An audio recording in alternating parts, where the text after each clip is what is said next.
Uduasha city, where the sun is a mirror and the moon a shadow, where dancers cavort in forbidden operas, making love to forgetting and flaying, where the wealthy play at war with silver swords and silken sashes, where the people mine the dead heart of a burning star for cannonballs and pipework, and where 1,000 secrets hide in a forest of paper and ink.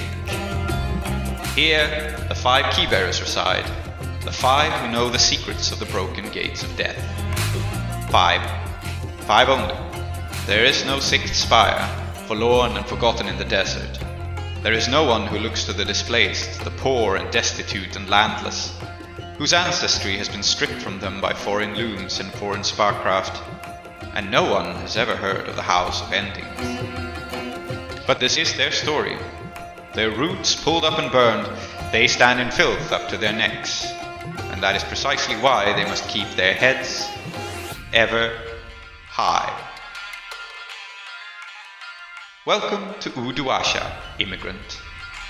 May it fear the name of the house you will build. Welcome to Desperate Attune, an actual play podcast about characters with their identities in peril, played by an international cast devoted to fiction-first gaming, collaborative world-building, and complex character drama.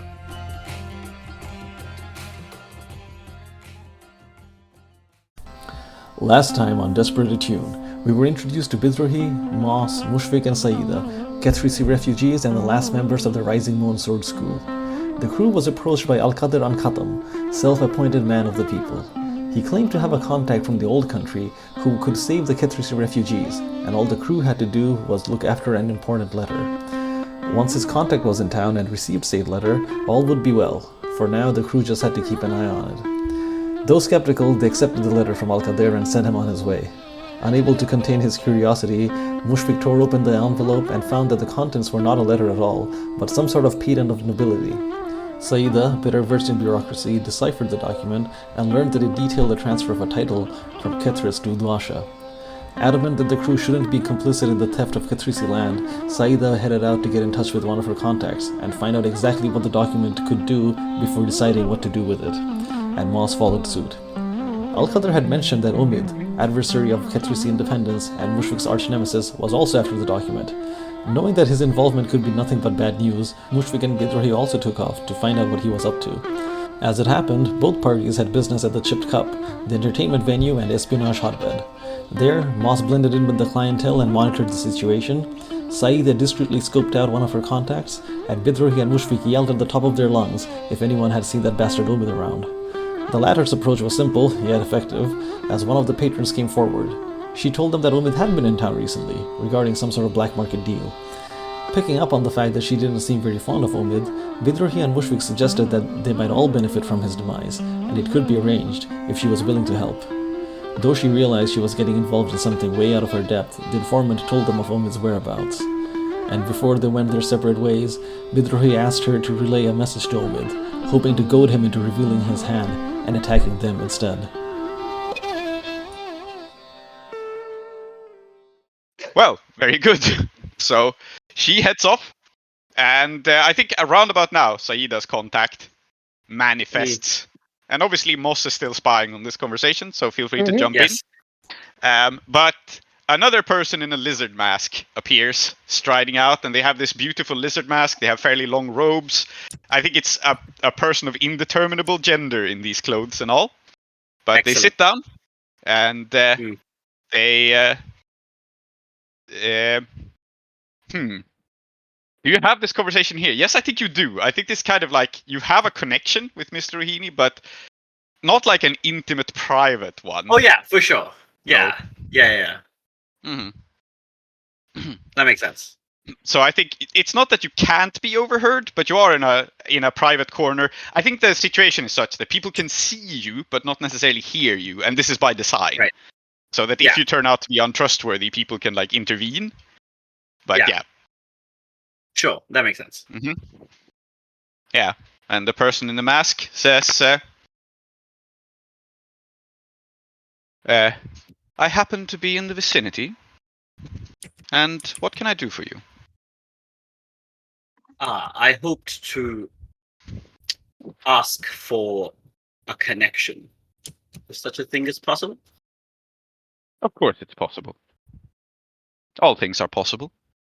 In the fullness of time. Well, I have recently come into possession of a document that appears to extend certain rights and privileges to a Kethrisi nobleman of no particular name. Something of a passport. Ooh. I wished. Yeah? Yeah, indeed. Yeah, You're yeah. playing with very open cards here, yeah? Well, yeah, I think like what is happening here is that Saida believes in this case that Mr.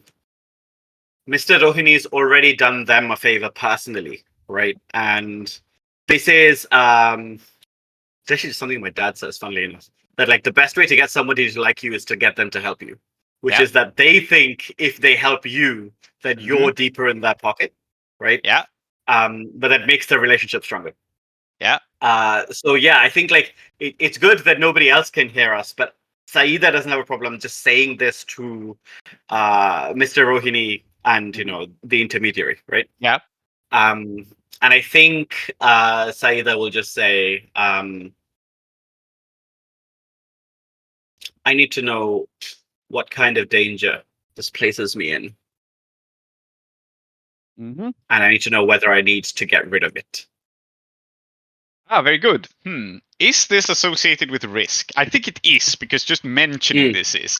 So I think it's controlled. Sure, absolutely. Controlled standard. You are relying on a Yeah. contact, so you can get a +1. And I don't think there's any clock or anything being ticked here for this interaction, because, like, basically you have exposed yourself to risk by involving Mr. Rohini. So I think that's the cost. Yeah, that makes sense. Yeah. They're not a good friend. They're not a person you can perfectly trust. That's why there is a controlled consequence here. Yeah.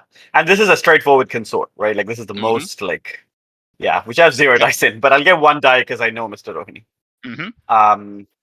So controlled standard? Okay, I think I will just roll it because I think that... what do I think? Yeah, I think that there is no reason to take another Devil's Bargain. We already had one in the scene. So let's just see how this goes. Oh, for fuck's sake. I forgot to add the bonus die again, but we just... It's a 3 and a 6, so we can put the leftmost is a 3. So let's just say that it's a 3. Yeah. Uncontrolled, you can reapproach with. Yes. We can take a different approach, right? If you fail You completely. can. Yeah. So I think. I think the straightforward. Thing is the intermediate will ask a counter question, and very pointedly turn to you. And say, "Who has the document?" And this is one of those "do not lie to me" moments. Like. Yes. Absolutely. And unfortunately, the person who has the document is Bidrohi. Is in the room. Yeah. Yes. Man. It is so tempting for me to just sway here, but I don't think... Like, of course you can try to lie, but that's risky, and saying who actually has the document is also risky. So. It's also risky. Yeah. You know what? I think that I will sway, but I'm actually going to sway. Change attitudes with manipulation, right? I want to... I'm going to lie, and I'm going to say I have it. Okay. And that's risky. I think... I mean, you don't know that I've brought it here with me either. No, I do not. I do not know that. Yeah. No, you do know that Bidrohi and Mushfiq had the document last, but... Yes. Yeah, exactly. My presumption, to be clear, is that it's in the vault. Which is where it should be. That's where there's a vault. Yeah. Yeah, I think I will say... You ask much, but I suppose I do too. I have it on me. Yeah, risky standard. And I guess this is now risky standard, right? Yeah. I'm gonna push myself here, I think, because this is stressful, right? Yep. Yeah, I do have this. Yeah, I do have a Devil's Bargain. If you're interested. Okay. Yeah, absolutely, I am. Now I am. Yeah. Yeah. The Devil's Bargain is pretty straightforward, and it is that Mr. Rohini will be temporarily removed from your contact sheet, as in, not you don't have to take them off your sheet, but you won't have the ability to contact Mr. Rohini in this way again, because this contact has just gotten too hot. Yes. Yeah, absolutely. Being very open, right? Like, Yeah. This is not the proper way to do this. Yeah, yeah, absolutely. This is, maybe this is like that's conveyed to me as well. Yeah, exactly. This is the channel that is intended for like, hey, I have a tip, not like, hey, I'm carrying contraband right now. It's 100%. I think it makes perfect uh, sense. I will absolutely take that. okay. Start a clock on your sheet. It's a 6 clock. Re-establish contact with Mr. Rohini. Until you fill it, you cannot reach them. Yeah. 1 second. What is it? Great. 6 o'clock.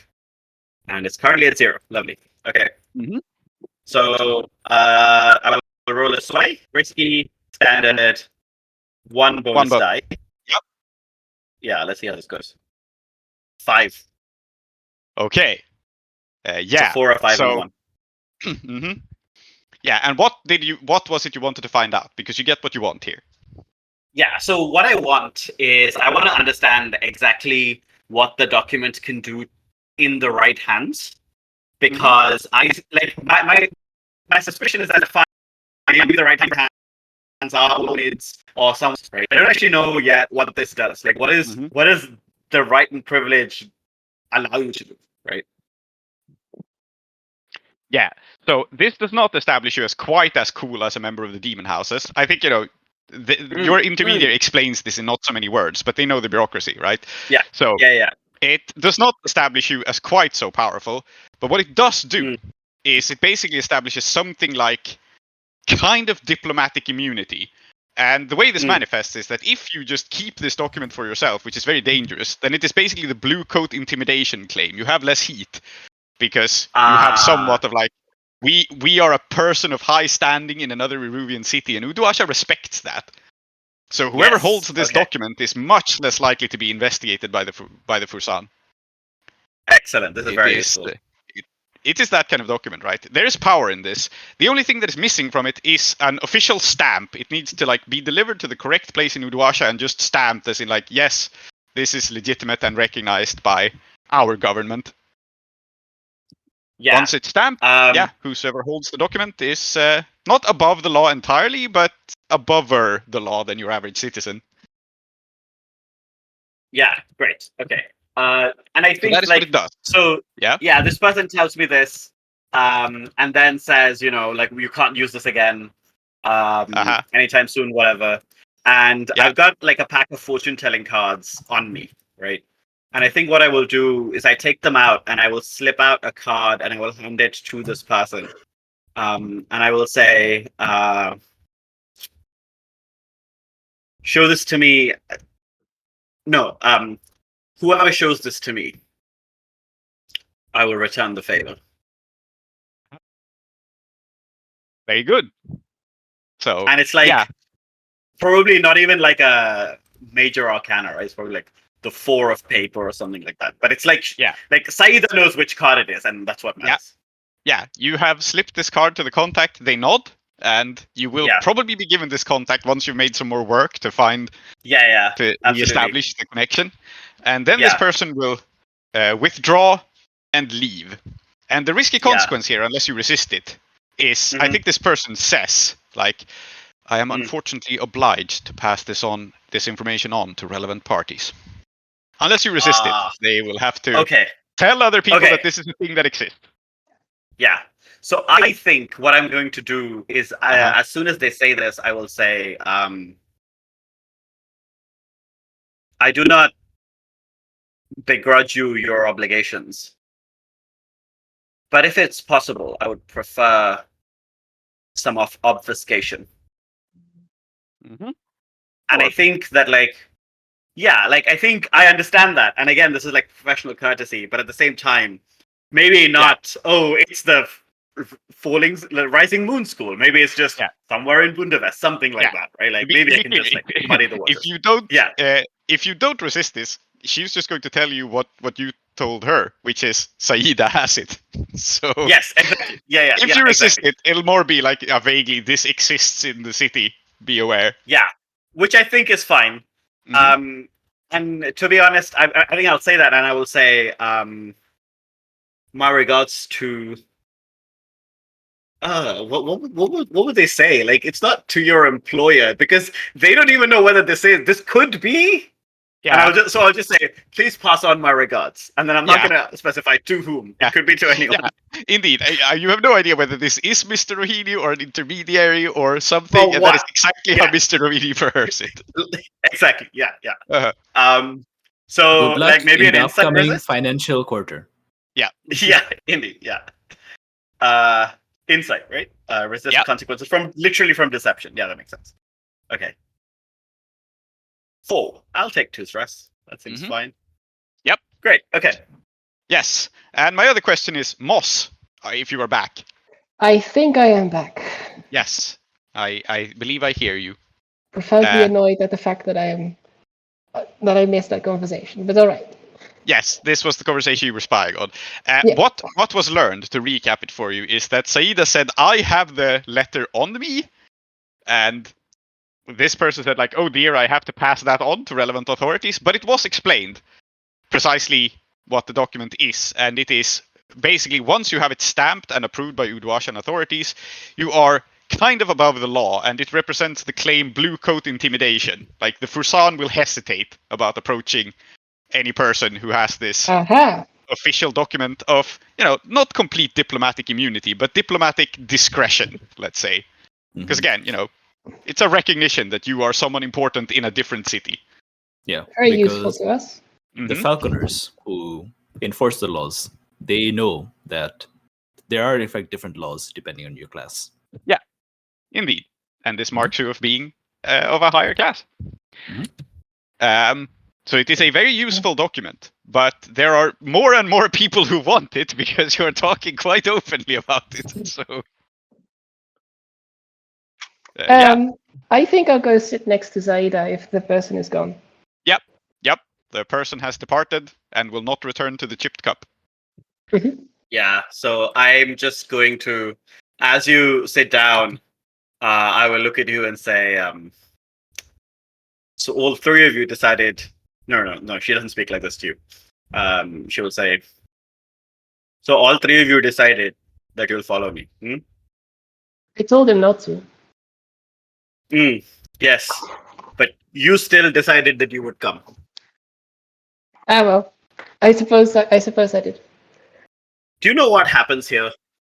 Well, not being eaten by monsters as you threatened. Although that mask was quite frightening.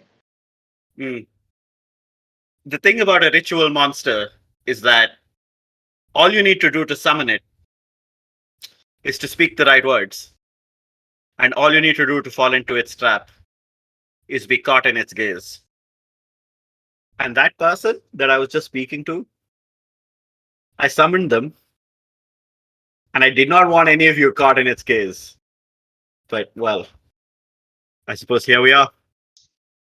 Well, let's hope none of us were caught then. Good thing we are all very discreet.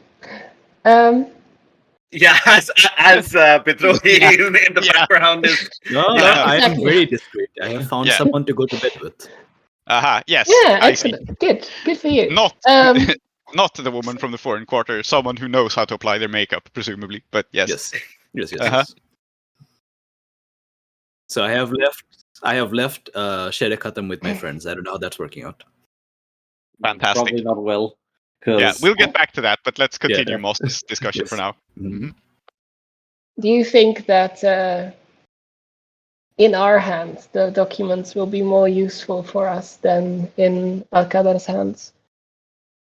I think I'm gonna look at you, and I think probably this is where we established that I trust you more than I trust the other 2. Partially because we didn't genuinely live together, but also maybe because you, like me, have traveled across Aruvia, right? So we have some of the same experiences. Right. And I think I will lean in and say, well, if it were up to me, I might have tried simply selling it to Mr. Rohini, but I did not think that your brother and our friend would take kindly to that. Why?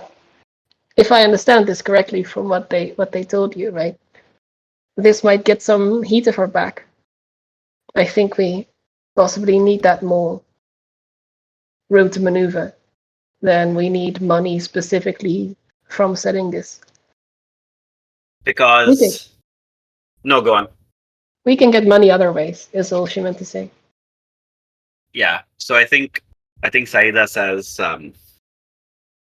because I'm not sure that we can meaningfully function as a school, as an institution for Kethrisi, if I go off and make the decisions, which I will be very honest with you, I am incredibly tempted to do. But I've been your age, and I've been even Bidrohi's age, and I've seen the kinds of things that Mushfiq has seen. None of you would appreciate me not letting you have a say. So I did what I thought was wiser, and I got some information. Now we can all discuss it. We should not do that here, but you know. Yeah, that's well, I appreciate your generosity with our autonomy. And then I'm just gonna turn and look at where Bidrohi's like left. And then I'm gonna turn back and look at you and say, I'm not kidding about the elder sibling stuff. He really needs an influence like that, and it's not gonna be me because he thinks I'm an auntie. And would that be wrong? She says with a big grin, very much like joking to like deflect the question. Yeah. And I think like I will just say, aunties don't do the kinds of things I do. Anyway, for tonight, I think he's probably fine. He's found himself someone else to look after him, shall we?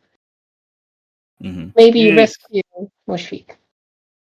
Yes, and the camera will pan over to Mushfiq as you say this, and we will see one of Bidrohi's friends next to him, very enthusiastic, and like, "Yeah, man, you haven't lived until you've caught the wave off the Udu. You gotta try hang gliding. You just gotta try it."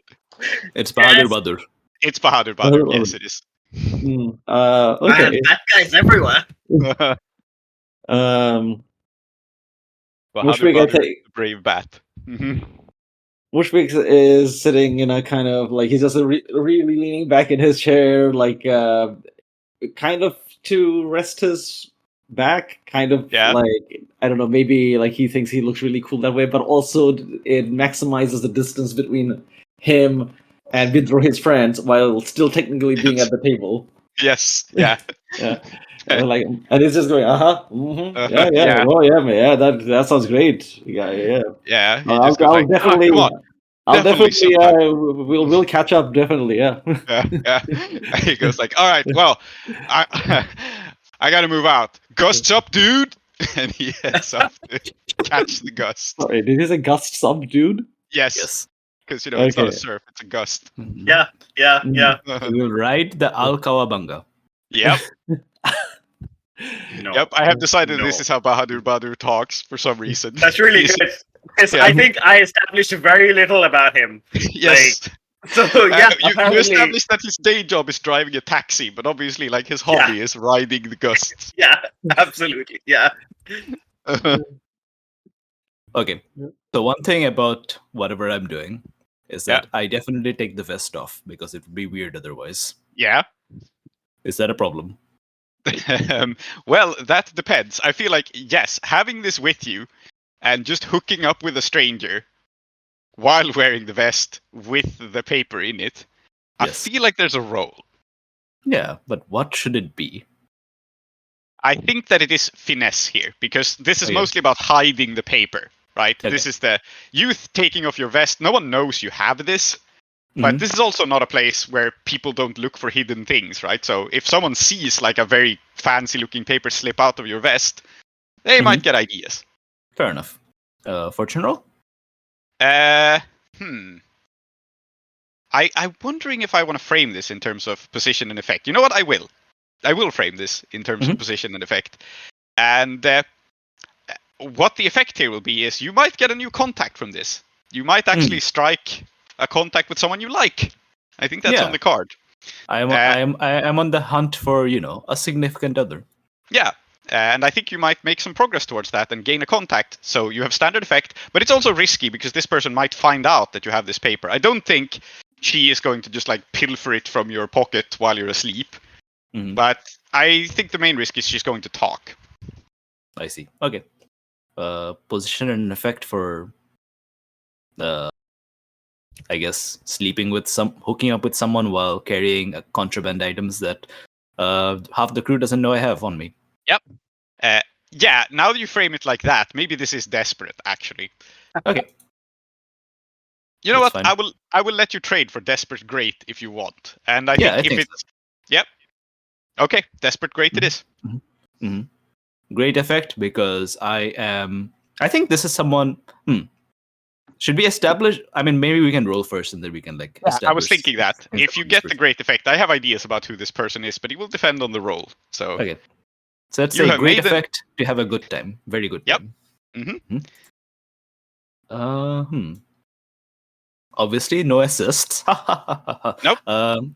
Should I push myself? Is there a devil's bargain? Okay. Sure. I have a devil's bargain. This is ridiculous off the top of my head, but sure. The devil's bargain is the reason you fell for this woman is that when she introduced herself, she said, "Hi, I'm a thief. What do you do?" That's your devil's bargain. Like, you got Exceptional. attracted to the fact that she's a thief, and she introduced herself by it. See, that is my type. Yep. Okay.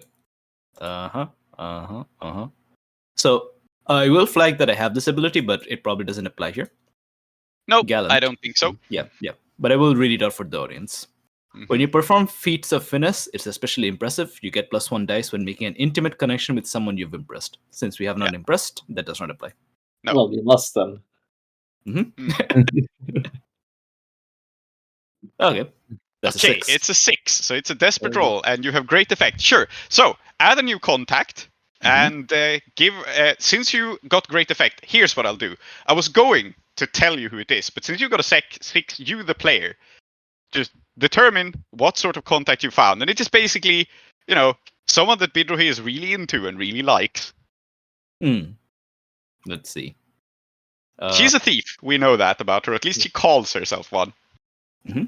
So we were talking about making. So one of the Eruvian playbooks that Johnstone Metzger made was the Rafiks, which are basically blackmailers and thieves and people who sidle up to you, become really good friends with you, and then they basically steal all your belongings and shit like that. We were talking about, in fact, making them into a faction as well. So I think she is, even if we don't make them a faction, she is a Rafik. Yep, absolutely done. And I was going to say, consequence of her, the devil's bargain of her being a thief is that, yes, she is involved in organized crime. That's just straight up a thing. Yeah, so I guess she's a Rafik then. Yeah, and the thing about the Rafiks is that they are just sneak thieves and so on. They are immaculately dressed. They know what kind of wine pairings and so on and all of that. Very cosmopolitan, very sexy and all that. Excellent company, gentlemen thieves. Yep. So I don't have a name for her. I have a name for her in that case. I think her name is Mumtaz. Mumtaz, okay. Yeah. Lovely. Right, Mumtaz Rafik. Yeah, it's not her real name, to be clear, but it's the name she gave you. Fair enough. And you have a lovely time with her, and since you rolled a 6, it's not that she wouldn't steal this paper off of you or blab about it or whatever, right? It's just she never actually notices it. You fold the vest up neatly enough that even as she casually checks if you have any coins in your pockets or whatever, right? She doesn't notice the letter folded into the lining. Yeah, I think... So even though this person is going to be significant down the line, I think in this moment, I just think there was some good sex. Good times. Yep. See you later. Bye. Yep. And we don't have a scene about it as such, but we shall revisit this person. Yeah, absolutely. You had a great time with her. Okay. And yeah, like you said, immaculately dressed, really elegant, good at flirting. Yeah. Now, her vest is almost as cool as mine. Yeah. Almost. Definitely. I mean, I guess we're establishing that Alcader is just a vest connoisseur and has really amazing vests. He So- has excellent. He has way better fashion choice than you would expect him to have. Yes. Yes, of course. Also, it's he needs a vest for his pocket for his watches. So Yes. anyway, I see. Yeah. I now realize that was also an important fact. yes, watches are very important to this man. This is establishing this for no reason at all. Anyway, yes, I think that we have about an hour left to play, and I'm hyped to keep playing. If you guys want to do it. Yes, I am. And I think we have set ourselves up pretty much for a score because you have just now gone, we have an important document, we plan to keep it, we've also told people we have it and they're going to take it from us, right? Like, or they're going to try. Yeah. So I think you were just straight up probably being attacked. This is... But what we want to do is...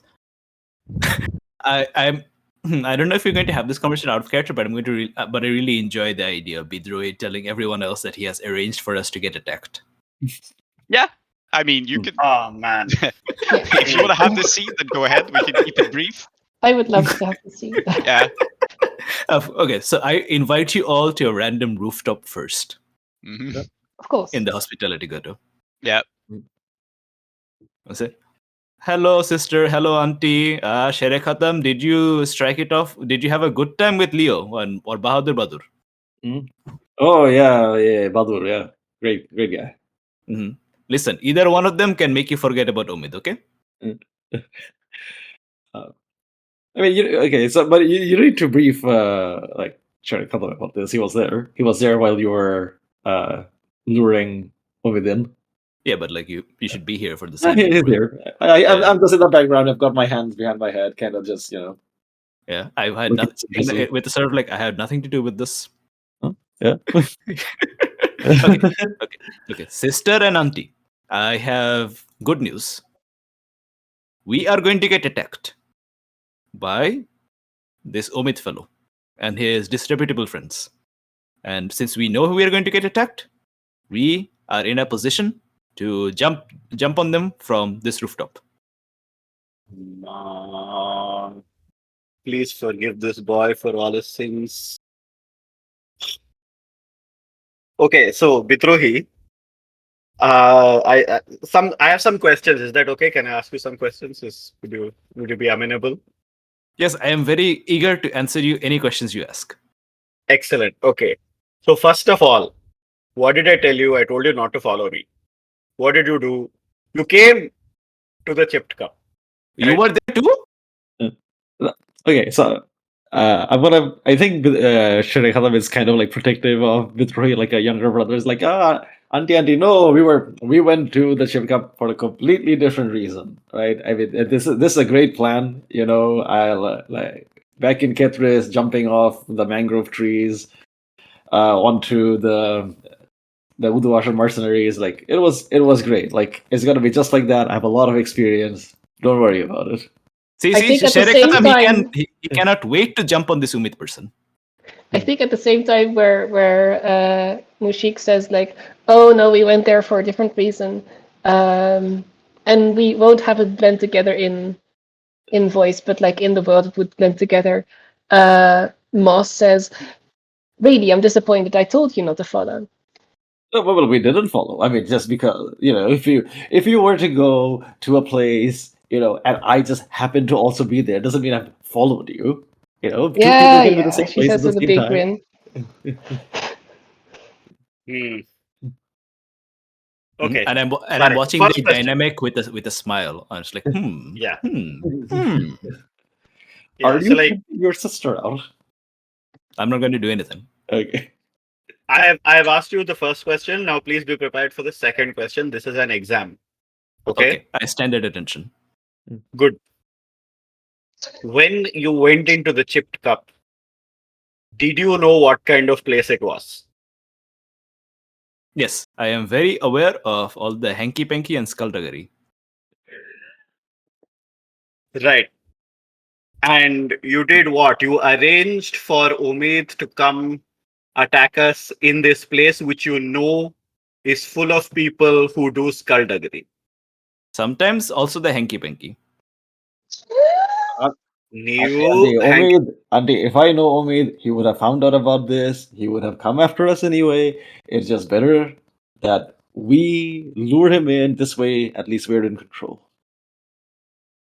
And I'm going to look at the share and I will say, I respect your battle instincts. I understand you have a knowledge of this man. And I believe you, sure, that he would have found out anyway. I will do all of this if only you agree with me that it was a damn fool thing to do and you should not have done it. Well, I mean, I don't know about that. Seemed like a good idea at the time. Okay. So, Auntie, we can do whatever we want so long as we admit it is stupid afterwards. I am okay with this. Good.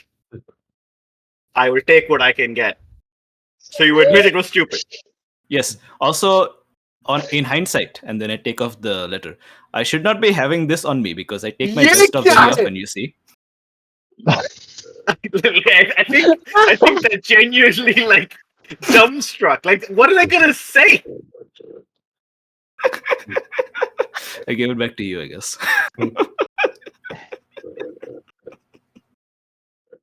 I think they're just looking at this letter being like, I lied saying I had it, but it turned out that it was in the room when I was saying that. So who's the bigger fool now? And I'm just going to wordlessly look up both at Mushfiq and at Moss, as if to be like, yeah? Are you going to try and defend this? I did give him the letter, so... no, I don't see what the big deal is, Auntie. Like, you know, we look, if anyone tried to take it, you know, young Bidrohi over here and I, like, would have been able to take care of the problems. Listen, Auntie, I know that no one read it because the person I was with, she said she was a thief, and I still have it. So clearly she didn't see it. Okay, that was pretty stupid. Yeah, but she was pretty hot. I think I'm going to look at Bidrohi and I'm going to say, I'm sorry for doing this. I think, like, if you feel free to veto this if you like, but I think they are going to look at you and say, we're going to walk out and we're going to fight and I'm going to thrash you into the ground so that you know that I'm the one you're meant to be listening to. Do you understand this? Come. Okay. Time to learn a lesson. And Shay does the thing, you know, like in school when... I think they have understood that the only language Bidrohi speaks is the language of coolness, which is fine by them. Yeah, I would say that, like, you know, in school when your friends get into trouble and you kind of create as much distance between them and you as possible. Like, I wasn't talking in class, miss. I wasn't talking in class. Yeah. So Sharon is doing that. It's like, oh no, I mean, it's okay. I will not be there when the thrashing happens. Excellent. Yeah. Is that the scene? Yes, I think so. Yes. Okay, then let's do the engagement roll. Take like a 2-minute break afterwards, just to give me some time to think about it, and then we'll carry on because we still have a good hour. So, my first question is not one of the engagement roll question. It is for Aadiyat. Is Omid part of the Jezail? How do you pronounce it again? Klow. Yeah, the Jezail gang. Is he part? He's on the list, but like we can.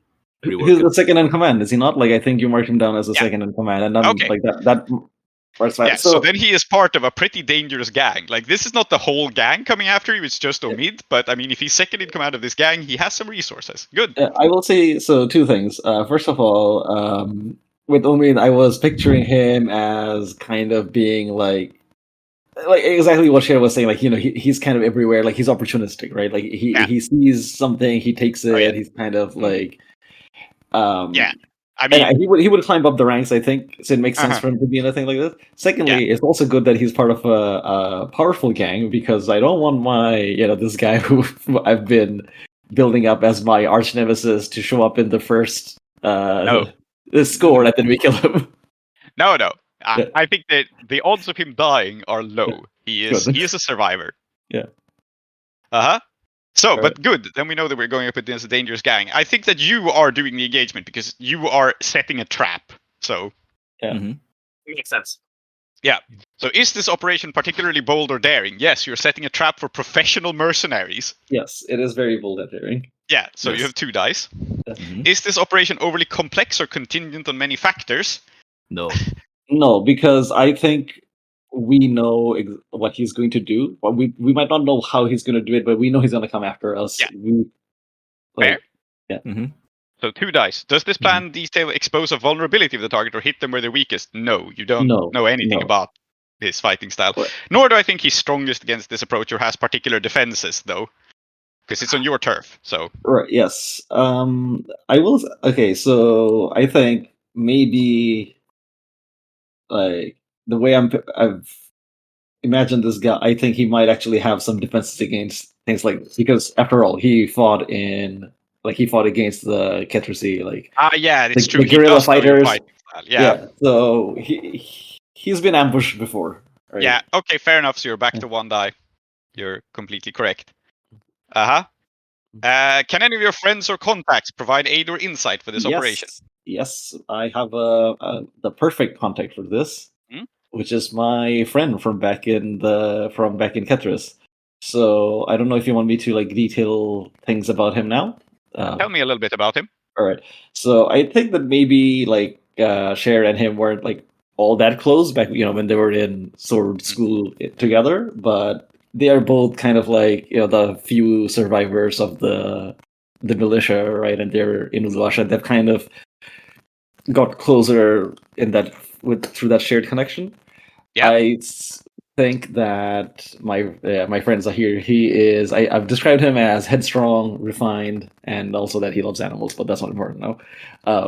So I think he's kind of there, pestering Cher to always do the right thing. He's more of the if Cher's comic relief, he's a straight guy, right? He's always he's very persistent, Cher, do the right thing for your community. We're all here, we're all Ketrisi, such and such, right?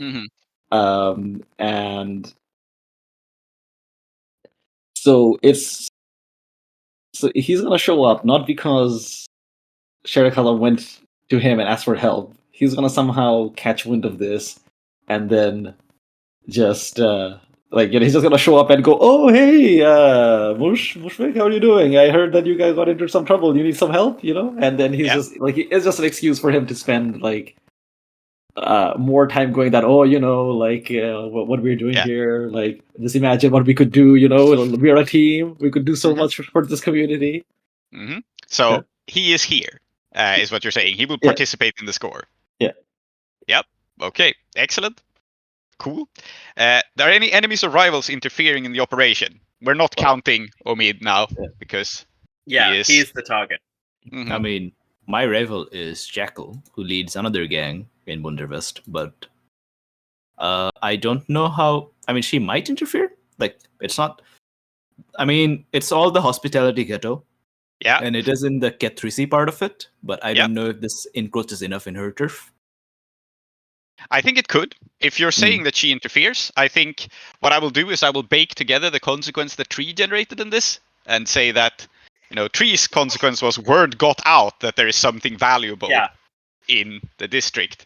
And so I think it makes perfect sense for Jackal's gang then to be aware that there is a fight going down over something valuable. We don't know precisely what or who has it, but we want in, So just to briefly detail Jackal, she leads a very small group of ex-mercenaries, and they are basically vigilantes. They see themselves as sticking up for the little guy. Yeah. And for them, the little guy starts and ends at Skovlanders. Yeah. Okay, so this is a 3-way fight between the Udwashan mercenaries, the Ketrisi, that is you, and the Skovlanders.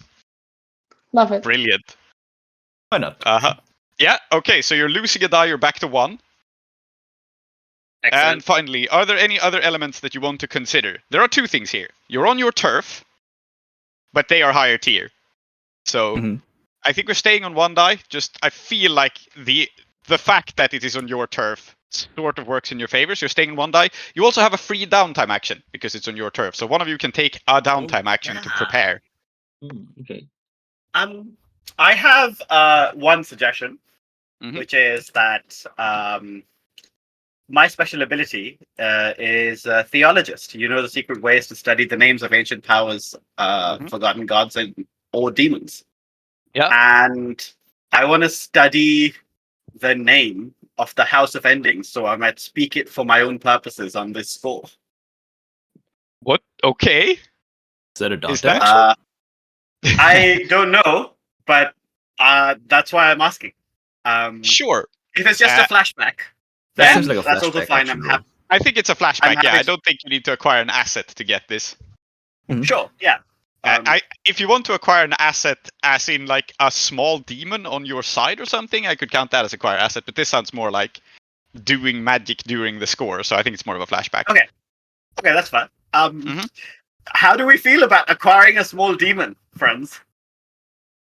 I mean, I love the idea. I Yeah. think Yeah. it's very funny that you said I was stupid and taking risks. Yeah. I think you should do I- it so that I can hold I it feel against like- you. Yeah, your ability does let you your ability fictionally does let you just speak the names of dangerous things, right? So you can acquire them as like assets. I think you could just like Yeah. Okay. Mhm. Yeah. Great. Fantastic. your ability kind actually, of gives you fictional position to get supernatural cohorts, but it's still going to be kind of shit because you're not that high Okay. tier. But you can try. that is true. Mhm. I now rework this. I am acquiring an asset, and what I'm acquiring is I'm going to ask my weird friend Shariat and Kayat for a minor demon of Kayat that I might call upon it, and I think it's possible he might give me a name. Yes. Absolutely. So Shariar and we don't have Kaya. to like play the scene. Nope. But Yeah. if he's my friend and he's my close friend, I just get 1d6. Yep. If he's my friend, right? You roll tier and then you get the bonus. So yeah, you get 1d6. Yeah. Mhm. Yeah. Okay. It's a 5, so it's a tier 0 demon. But I'll It's take a what I tier can 0 get. demon. It's not terrible. Yeah. Yeah. I mean, this is established. Udvasha has like minor, rather Yeah, like just very a minor small demons. ghost. It has like That's a minor. very Yeah. minor demon. Yeah, Yeah. it is. So what in fact you get is a dust devil. It's from the desert. It's a Excellent. dust devil. Yeah. There's not much more to it. It whirls around. It's Causes That's people to fine. sneeze. what? Like that yeah. causes people to sneeze. Yeah. That's helpful. That's helpful though. It's one of the as you said, one of the minor like forces of Udvasha. To people who are not Yeah. trained occultists, it will not look like anything stranger than just dust whirling in the air. It's just because you know its name, you have some Yeah, I ability can to kind of command make it and do direct it. things. Yeah. Yeah. That's but it really will what not- I'm looking for. That's great. It will not necessarily look supernatural unless you command it to do something strange. And Sure, because names are important, I guess we'll give it a name, and I guess I'm calling this just as a callback to another game we've been in. I guess this guy is Samoom. Greatly lessened in Yes! power. Very good. So, Yes. you Yeah, have a greatly dust level lessened in called power. Smoom. Poor bastard. Excellent. Yep. Okay. So, how hard do we want to go on this score? Like, what is our win condition here? Are we trying to beat him, or are we trying to kill, or are we I think we trying would prefer not to kill. to get him off? It's a lot of heat.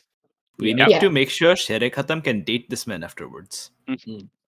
I think your win condition, just to how I'm framing it in terms of the score, is for them to be like, nah, this piece of paper isn't worth it.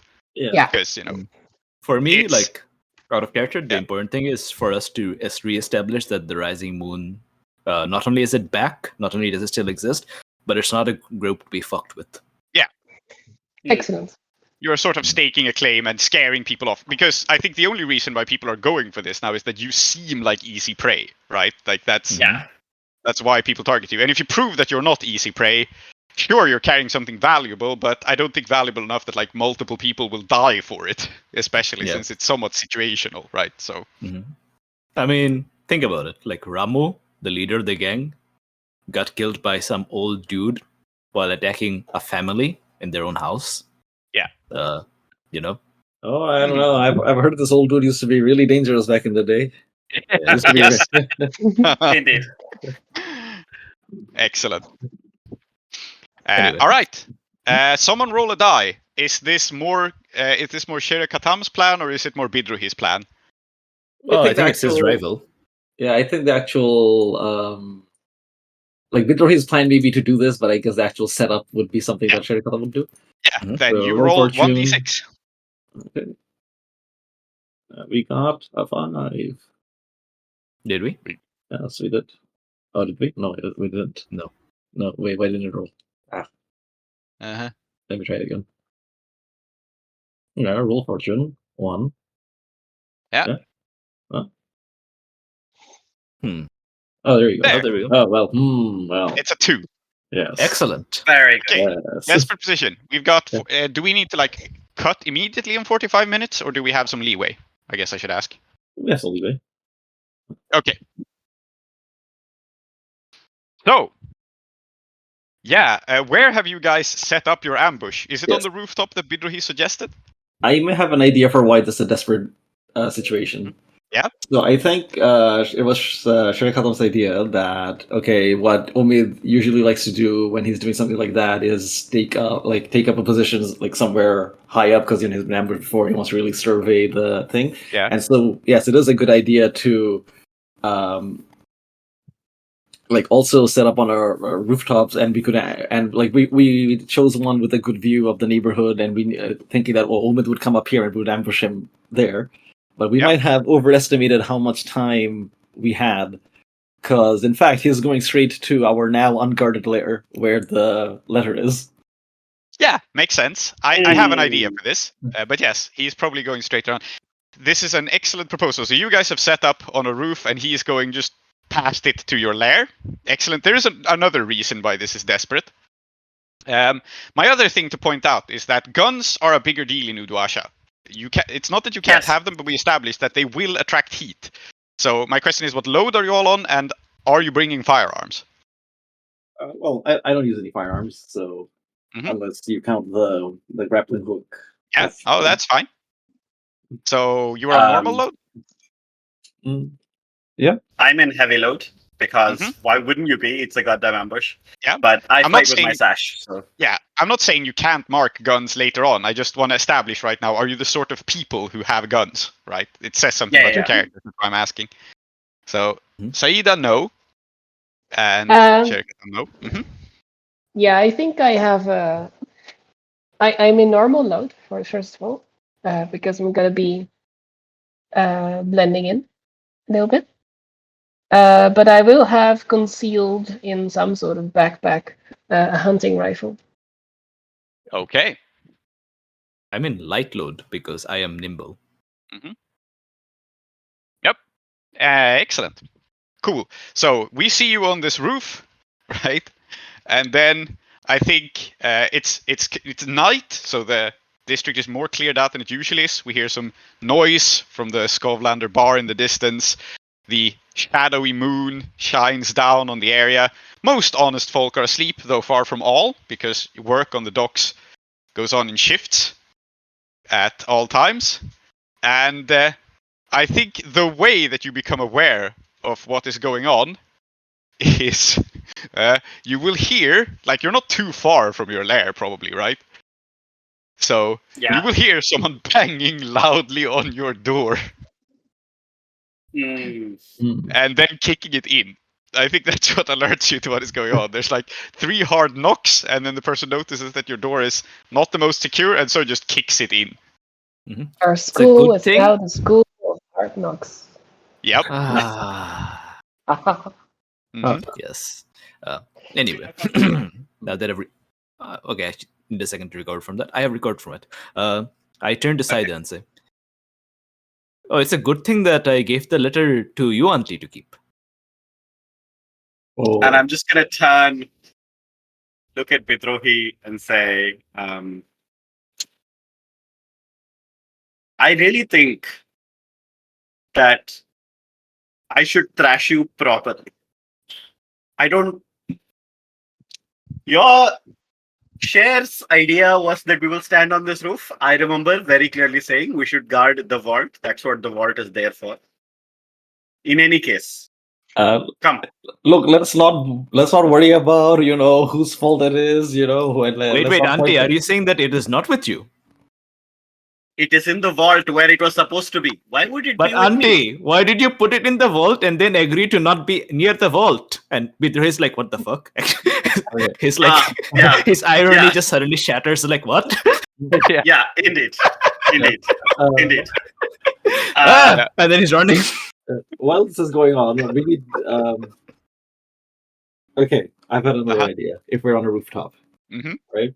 So, I'll flash back to when I was at the table with Bidrohi's friends, and Bahadur Badr was telling me all about hang gliding. Yeah.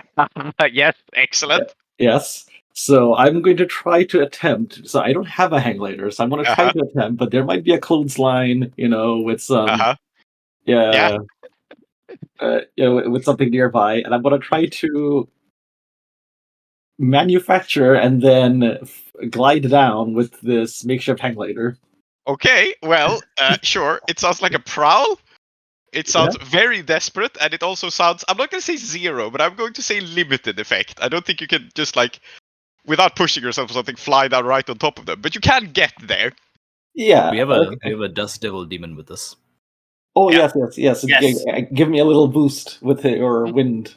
Or Indeed. I think I'm just gonna see you do this.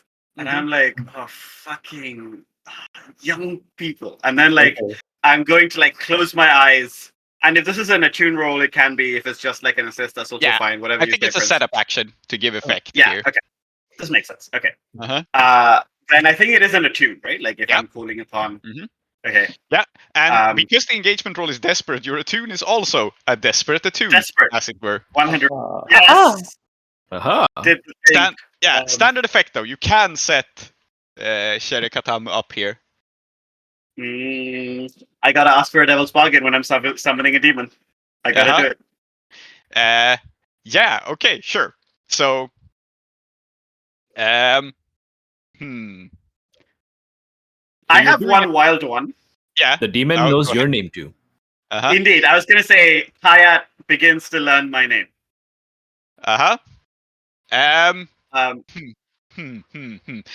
Is it good enough? No, I don't think it's spicy enough.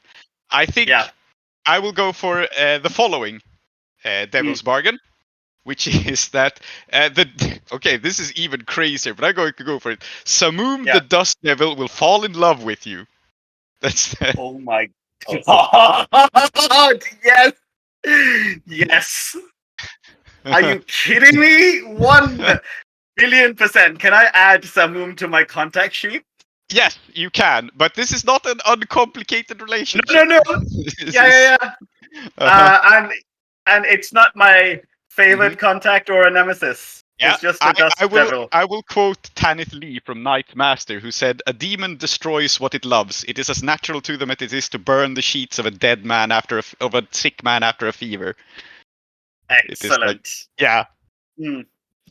Yes, A+. But it's okay, Auntie. You are very smart and intelligent, and this will always work out. You do not make mistakes. That's right. Not only do I not make mistakes, this may not even be the first demon that's fallen in love with me. Who knows? So desperate standard. One bonus die. Let's go. It's 2 5s. Okay. I'll take it. So, who is here? Bidri has started running, so I don't think he is here to take the consequence of this. Is everyone else still on the roof? Well, yeah. I think I might be here. Okay. Yeah. So, everyone who's still on the roof will suffer this desperate consequence. You may all ignore it, but a great wind blows up and it will lift the hang glider and it will make it work. And everyone who does not roll a resistance roll is blinded by sand because you just basically create a localized sandstorm. This is a temporary. Yes. It's a temporary level 2 harm. It will not require healing. It's not that bad, but yeah. Makes level sense. 2 blinded. I'm going to resist, obviously. Yeah. But by here, I meant near the shop rather than on the roof. Okay, so you're not on the roof. Yeah, fair enough. Then it's just Shere Katam and Saida who need to resist it. This is fine. I'm actually going to mark armor here. Okay, I think if you And- mark armor, you resist it fully. And what does that Okay, armor that's look fair. like? Well, I mean, I knew I was gonna summon a dust devil, Mhm. right? So, like, as soon as this happens, I bring out, like, from inside my robes, I bring out like a mask of some kind, right? Like some kind of like protective eyewear. Yeah. And like I quickly, or maybe it's not even that. No, I know what it is. It's a sash that I'm wrapping around my face and my head, right? Yep. So that like I'm protected. Mhm. And I will just curse and say, should have practiced. I'm just muttering to myself that, like, should not have done it without trying it out first. But Yeah, here so we are. your dust devil has now turned into a localized sandstorm. This may cause problems later, but for now the effect is Great. blinding you and Sherikatam. And Sherikatam is rolling resist, or Yeah, actually, I do have my tiger taxidermy mask. I don't know if that's gonna help. You can mark armor to resist it. I think it's fair to interpret it that way. Okay, so I'll mark that. That resists the. It resists it fully. Oh, so I don't think we ever decided of what load this tiger mask should take. 1, I think, is fitting. Okay, and that's what it is. That's what so that spirit works. masks are. Yeah. All right, there we go. So my tiger spirit mask has saved me from the sandstorm. Yep. And I think now all there is left to do is Yeah. Now you're a desperate standard to fly because there's a very strong wind. So desperate. Standard is fine. Okay, so I think I did mark a stress for the flashback to be able to create the hang glider. Can I mark another stress to get a bonus die? Sure. Yeah. Why not? Let's count it into a push. Okay. Okay. I think it's sort of fair. All right. Here we go. Okay. I was going to assist. Oh, it doesn't matter. Okay. Look at that. Yes. You have a 6. If you want to assist Peter, you can. It might be a crit. Nah, I'll save my stress. Very good. Very good. So it's a 6. So you fly in heedlessly over all of this. Since you have standard effect, I guess you get there first now. It's just, I mean, you're flying. That's a good deal faster than running. Unless Moss is lurking nearby enough. But yeah, Moss, you can introduce yourself in the scene as needed, I think. But I will first describe what Mushfiq sees. Right, so you fly in, and do you drop in through the roof? Is that your plan of entry, or do you drop in like just before the door? Because I mean, they have gone inside. Well, maybe I can crash through the window because that's the coolest thing to do. Yeah. Okay. So yeah, you come in through the window on your hang glider. Omid flinches back and goes like, "Holy shit!" And what you see in this room is 3 people. One of them is Omid. He is standing up. He has a weapon drawn, probably some kind of a sword or knife, because these people are also not going to use guns and draw undue attention, right? Even though they're normally gunmen. The other man is his second in command, who you recognize. His name is Necktie. He is famous for, well, tying people up on a noose. The third person is tied up on a noose, and it's Alkader, your friend. Oh shit! They This have a makes hostage. sense. Yeah. Yes. They, yeah. Why they would you asked, not do that? Yeah, correct. They asked him some questions, and yeah, They were not super happy with the answers, but they were answers. yeah. Is Alkader, is he dead or what? No, he is. But Necktie is about to hang him. Their plan is, we're in your house. We're going to rig it up so that we can hang this man. And then we're going to ask you and him very nicely to give us the document. All right. So this is not like a consequence of anything. This is just what's happening. Yeah, this is just what's happening. This is part of why it's desperate, right? They have him hostage and in a position to strangle him if they want to. Right.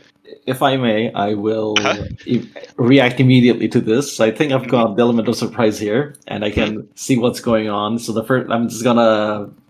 I know that the first thing to do here is to save Al-Qadir out of trouble. So I will rush at Necktie and deliver a precise kick to his knee, like his standing knee, with enough force to possibly bend it the wrong way.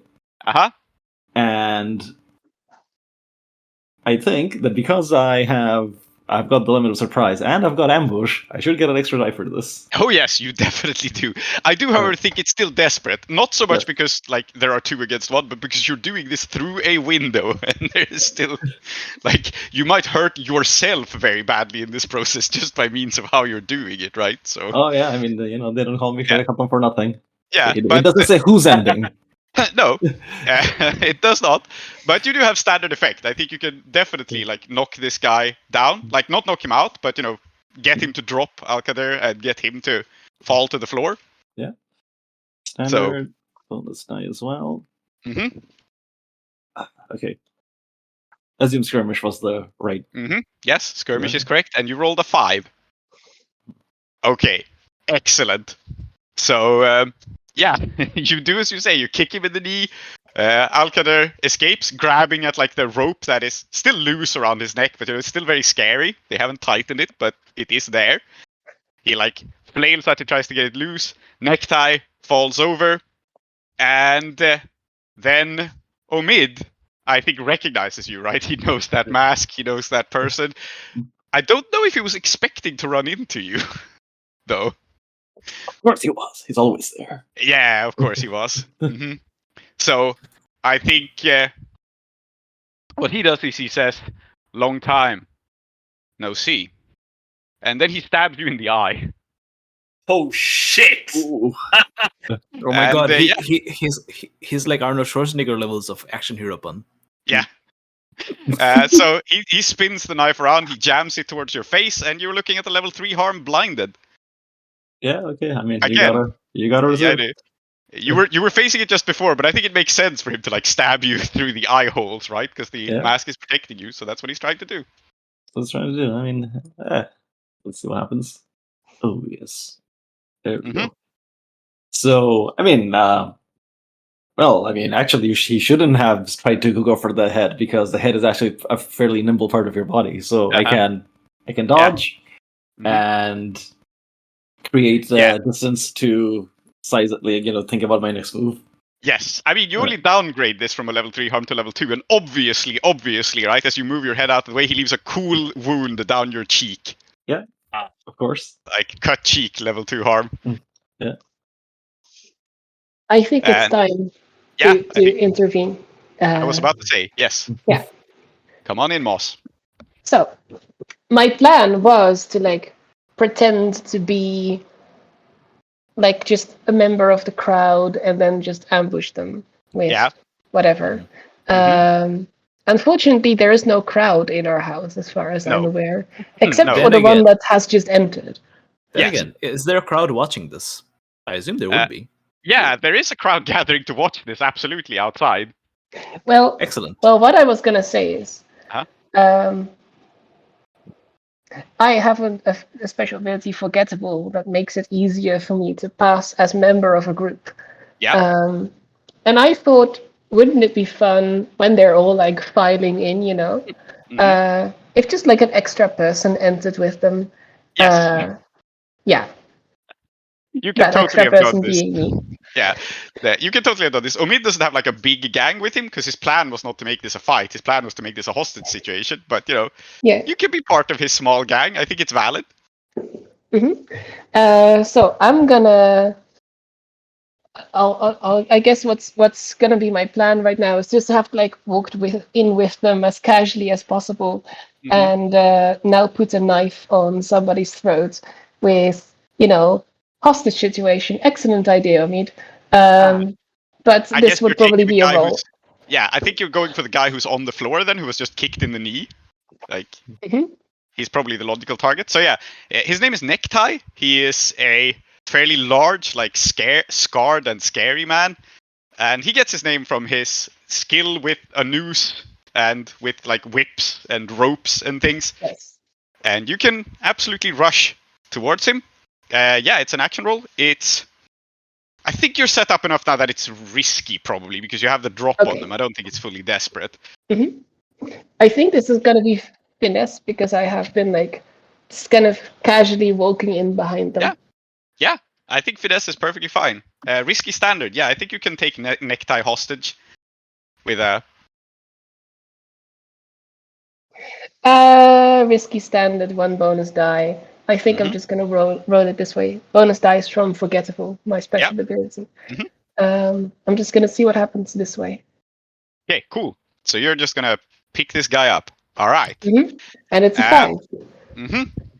Yeah, perfect. So you rush forward and you get a knife to this guy's throat, and the consequence, unless you resist this, is that someone else had your exact idea, and there's a 4th person filing in behind you, a Skovlander. Excellent. Unfortunately, I am far too perceptive for that to have happened to me. Yeah. So I'm going to resist with insight. Then you will just be aware that the Skovlanders have in fact arrived. They are the gawking crowd, and I think it's not so much that Jackal and her people planned this. I think it's just opportunistic, right? Like there's something going down in the Ketrisi district. Let's go check it out. And now they're going to take advantage of it. Yeah. All right. Cool. Double force, 2 stress. Yep. So you pull Necktie up with a knife to his throat while Alkader struggles to get out. And Omid, I think, backs off. Like you guys are kind of blocking the door for him at this point. So he backs off towards the back of your house. He growls slightly in a deep, like charming voice. We'll cut away to Saida and Bidrohi in a moment. But Yeah, no worries. he holds up the weapon and he says, "Listen, this is all just a terrible misunderstanding. We're just here for the paperwork." Afraid the only paperwork you're going to be doing is with the Fusan. Sorry. Yeah. I'll I don't know, or signing a death certificate.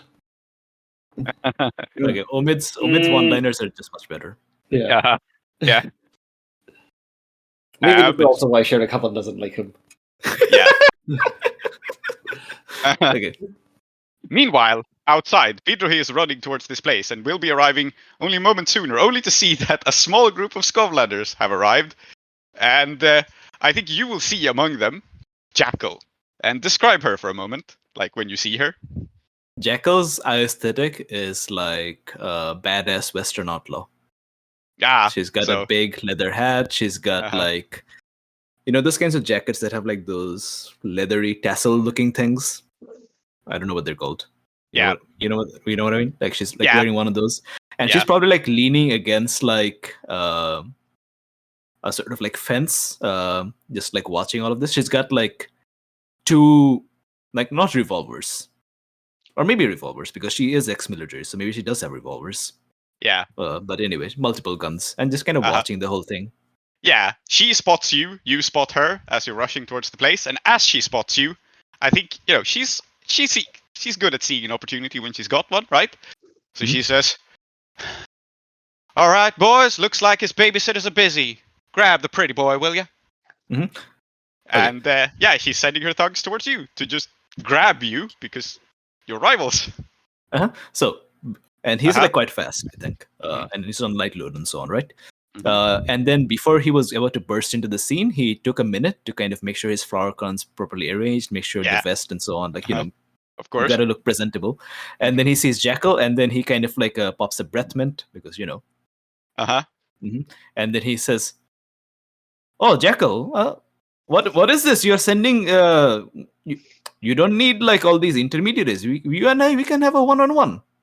Which I mean, I'm not necessarily sure that's an action roll in the sense that I have no idea if it'd work.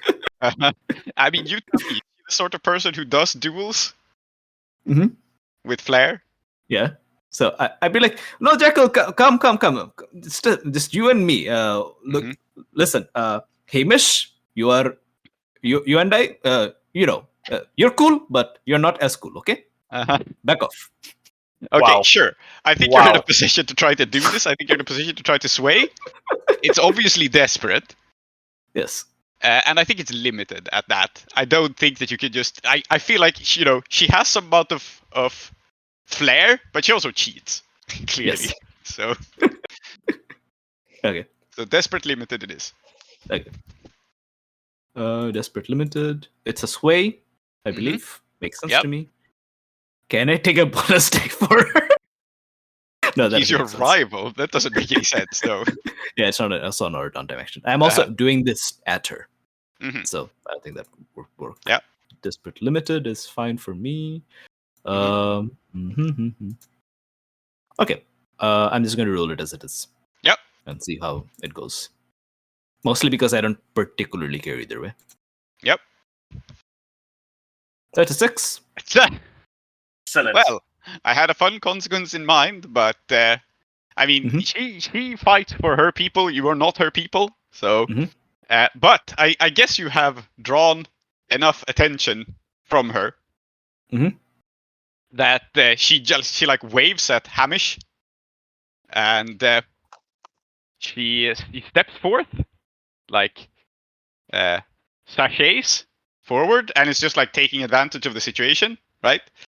And then she draws a gun and shoots, not at you, just like in the air to cause even more trouble. Because fuck does she matter if he takes you down? If you get arrested, that works. So and clearly some shit is going down in your lair.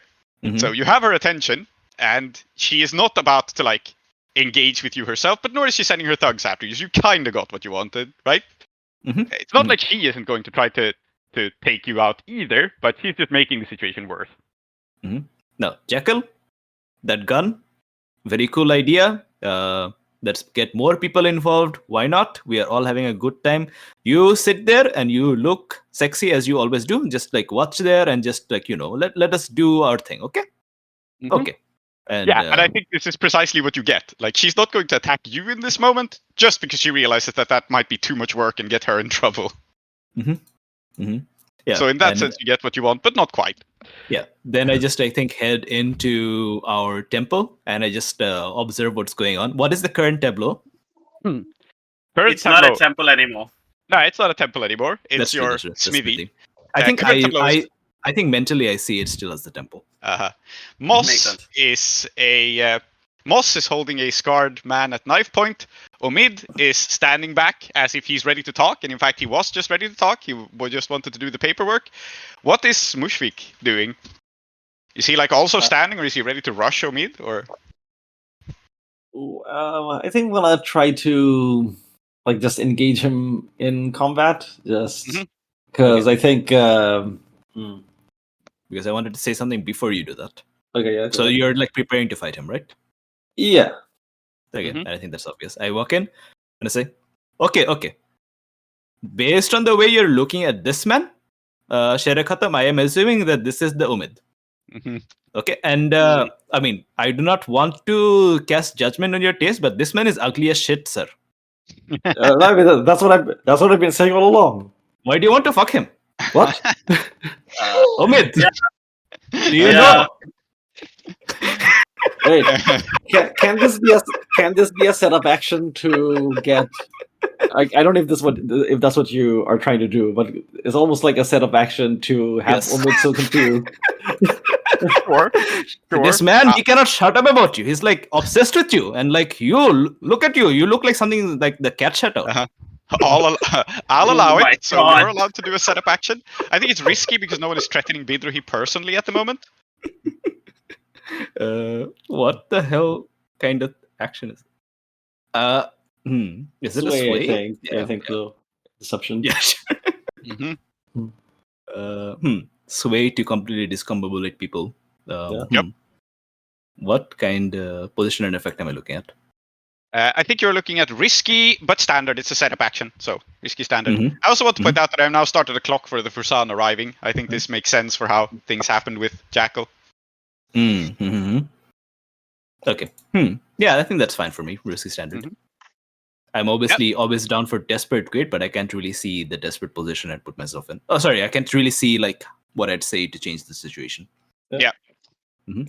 Risky standard it is.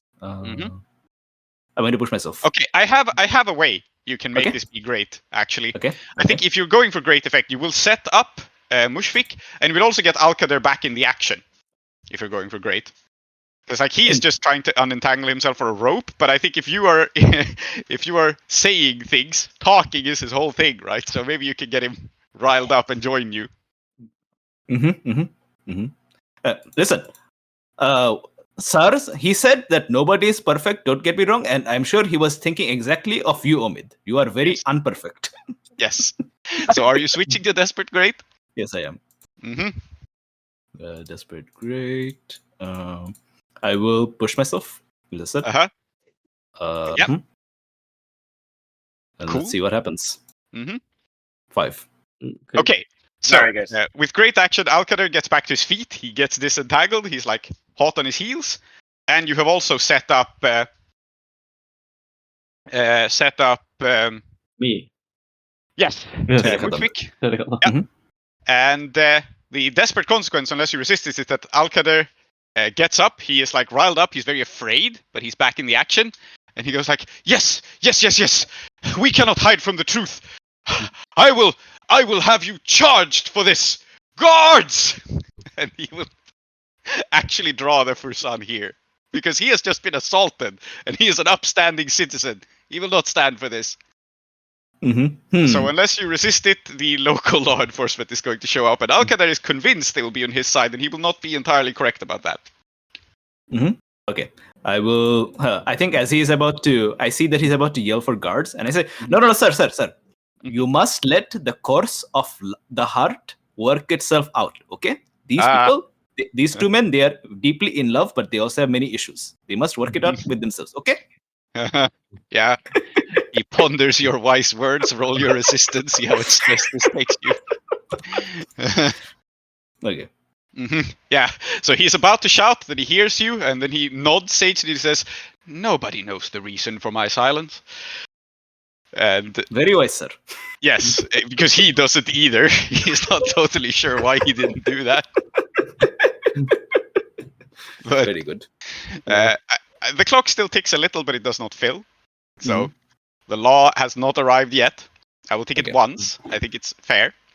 I mean, is it bad for the law to arrive? I mean, we are under attack, kind of, right? Yeah, it's not necessarily a bad thing. It's mostly that the law doesn't like you. So right, yeah. Okay. I also would like to point out that we don't get to establish ourselves as badass if exactly. we have to need help from the law. Yeah. We will cut back to Saida for a moment. And what you are dealing with is that the sandstorm is all around you.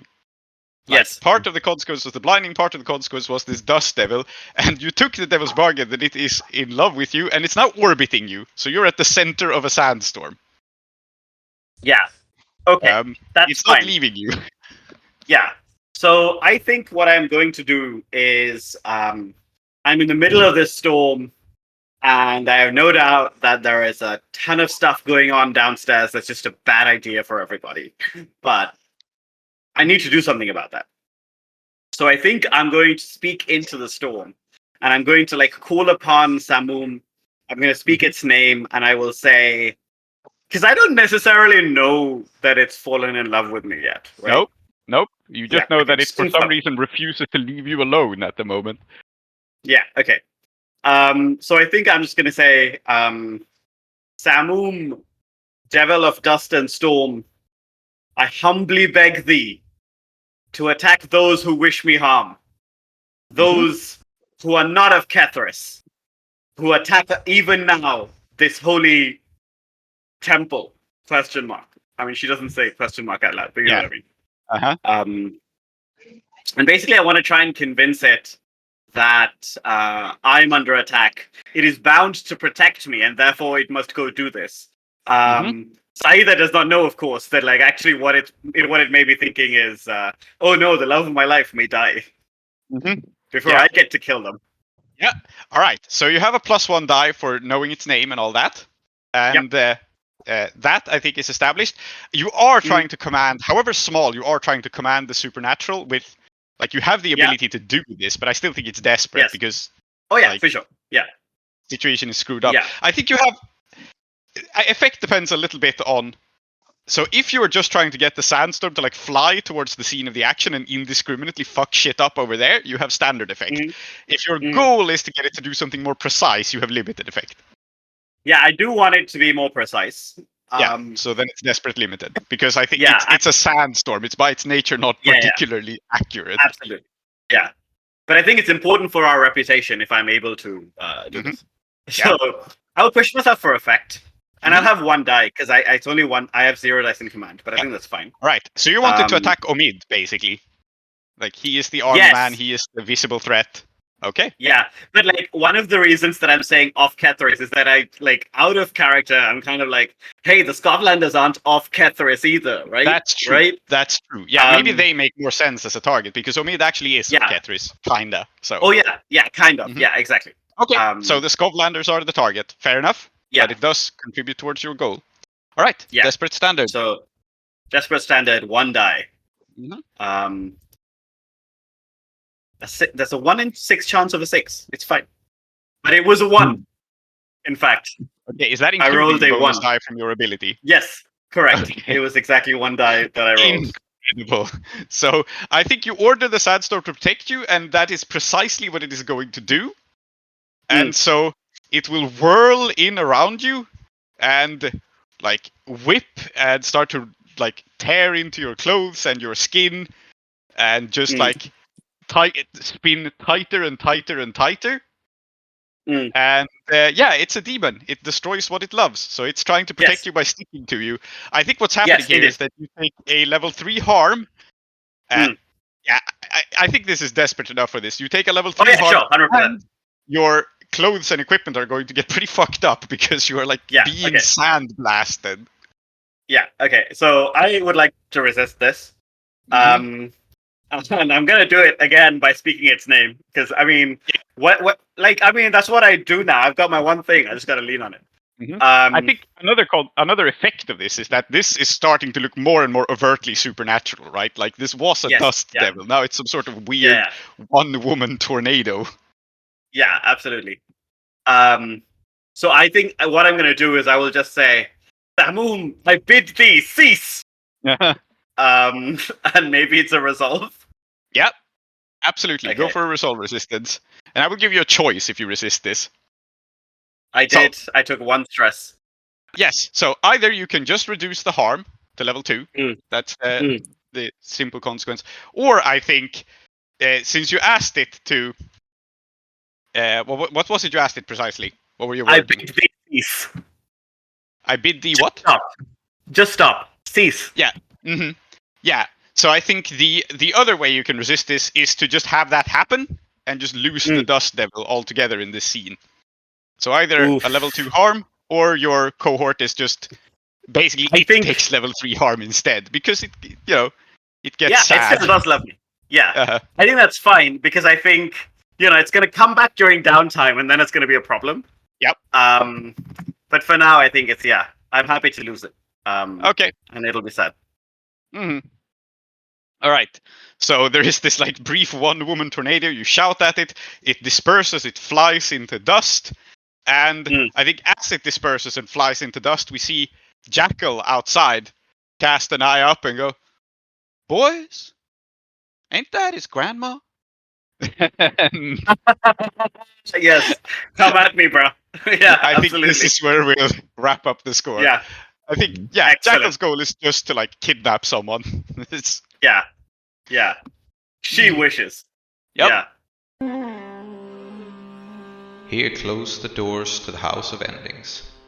Those who dwell within are Zoheb, called Klow, Aadiyat, called Zoheb, Soumithri, called Tree, and Emma. I have been Prince, your host.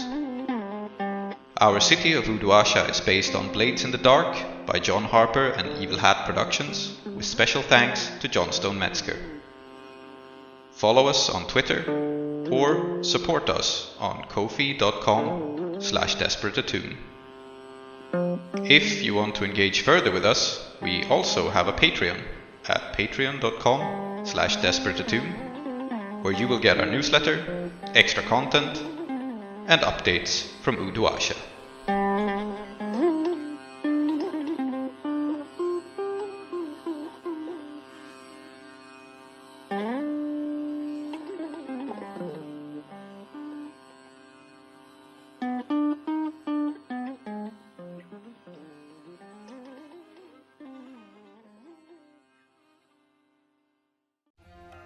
Next time on Desperate Attune.